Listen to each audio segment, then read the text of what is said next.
నోరూరించే పచ్చళ్ళు, స్వచ్ఛమైన veg and non veg pickles, కమ్మటి sweets, fastest world wide delivery కోసం ఈ రోజే ఆర్డర్ చేయండి. ప్రస్తుతం మనతో పాటు ఉన్నారు నందిబట్ల శ్రీహరి శర్మ గారు. ఒక్కసారి ఆయనతో మాట్లాడదాం. గురుగారు నమస్తే అండి. వాగర్థావివ సంపృక్తౌ వాగర్థ ప్రతిపత్తయే జగతః పితరౌ వందే పార్వతీ పరమేశ్వరౌ ఆదిత్యాయ చ సోమాయ మంగళాయ బుధాయ చ గురు శుక్ర శనిభ్యశ్చ రాహవే కేతవే నమః. శృంగేరి జగద్గురు పీఠాధిపతులకి కంచిపీఠాధిపతులకి నమస్కారములు తెలియజేసుకుంటూ కార్యక్రమాన్ని ప్రారంభిద్దాం. సార్, గురువుగారు 3వ తారీఖు చంద్రగ్రహణం కాబట్టి గ్రహణం సమయంలో కొంతమంది అంటే ఉద్యోగం చేయని ఆడవాళ్ళు, లేకపోతే ఏదైనా హెల్త్ బాగలేని వాళ్ళు, పెద్దవాళ్ళు, అలాంటి వాళ్ళు ఇంట్లో ఉంటారు. పిల్లలు స్కూల్స్కి వెళ్ళిపోతారు, కాలేజెస్కి వెళ్ళిపోతారు, చాలా మంది ఎంప్లాయీస్ డ్యూటీస్కి వెళ్ళిపోతారు. ఇప్పుడు ఈవెన్ మేము కూడా డ్యూటీ చేస్తాం ఆ రోజు.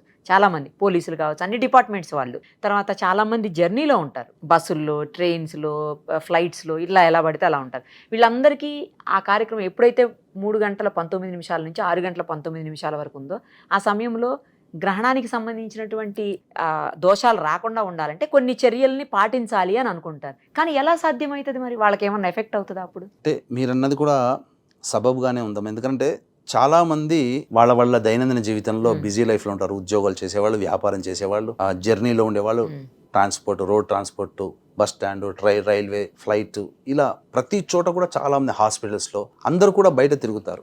అంటే మనకు శాస్త్రం చెప్పబడినటువంటిది ఏంటంటే ఈ యొక్క అందులో ఈ రాసుల వాళ్ళు ఉండొచ్చు.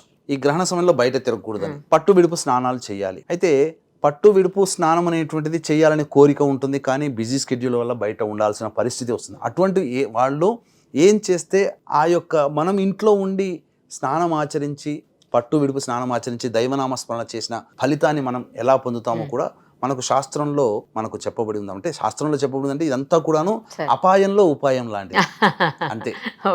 కాబట్టి అయితే వీక్షించేటువంటి ప్రేక్షకులు కూడా ఈ యొక్క గ్రహణం సింహరాశిలో ఏర్పడుతుంది కాబట్టి మేష, వృషభ, కర్కాటక, సింహ, కన్య, ధనస్సు, మకర, కుంభరాశిలో జన్మించినటువంటి వారికి ఈ దోష ప్రభావం ఉంది.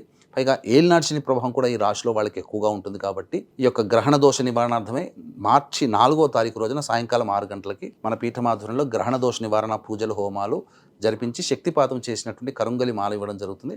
అవకాశం ఉన్న వాళ్ళు స్క్రీన్పై కనిపిస్తున్న నెంబర్కి 4వ తారీఖు సాయంత్రం 5 గంటల లోపల మీరు గోత్రనామాదులు నమోదు చేసుకోవచ్చు. మనకు శాస్త్రంలో చెప్పబడి ఉంది ఏంటంటే చాలామంది బయటనే ఉంటారు.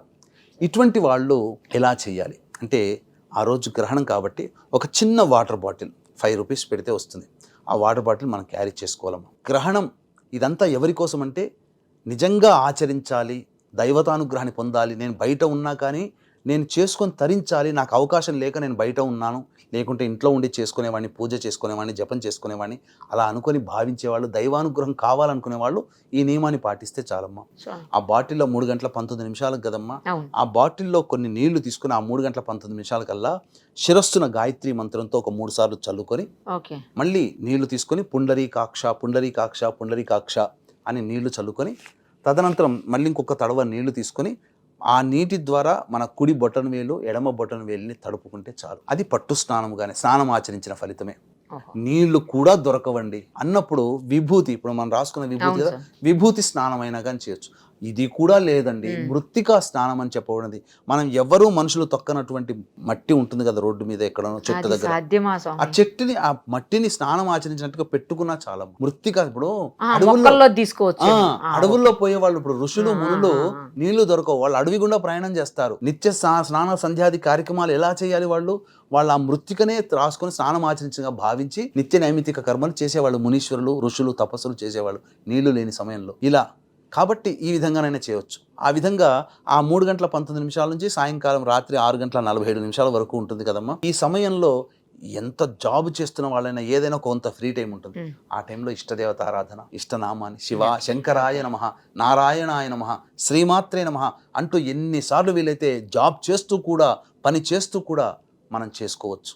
తర్వాత మళ్ళీ విడుపు స్నానం మళ్ళీ కూడా సేమ్ అలాగే, మళ్ళీ నీళ్లు తీసుకొని గాయత్రి మంత్రంతో 3 సార్లు చల్లుకోవడం, మళ్ళీ నీళ్లు తీసుకొని పుండరీకాక్ష పుండరీకాక్ష అంటూ చల్లుకోవడం, మళ్ళీ అలాగే నీళ్లు తీసుకొని మన కుడి కాలు బొటన వేలు, ఎడమ కాలు బొటన వేలు తడుపుకుంటే స్నానం ఎక్కడ ఉన్నా స్నానం ఆచరించి మనం ఆ సమయాన్ని పాటించిన వాళ్ళం అవుతాం అని చెప్పొచ్చు. ఓకే, మంచి పరిష్కార మార్గాన్ని చూపించారు గురువుగారు. ఎందుకంటే బయట సాధ్యం కాని వాళ్ళందరికీ ఇది మంచి పరిష్కార మార్గం. అవునమ్మా. Thank you so much. సర్వం శ్రీ ఉమామహేశ్వర పరబ్రహ్మార్పణమస్తు.